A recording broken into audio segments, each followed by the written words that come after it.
ప్రధానంగా ఈ యొక్క గవర్నర్ ప్రసంగంలో రైతు బంధు ప్రస్తావన, మన దళిత బంధు ప్రస్తావన లేదు.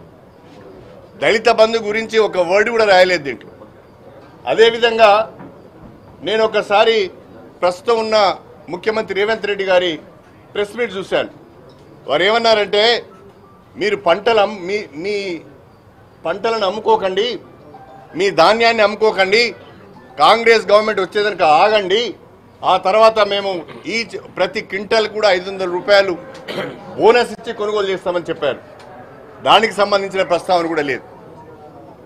దళిత బంధు ప్రస్తావన లేదు, పంటలకు బోనస్ ఇచ్చి కొనుగోలు చేసే ప్రస్తావన కూడా దీంట్లో లేదు. అంటే కాంగ్రెస్ ఇచ్చిన హామీల నుంచి అప్పుడే పలాయనము చిత్తగించినట్టుగా భావించవలసి వస్తున్నది.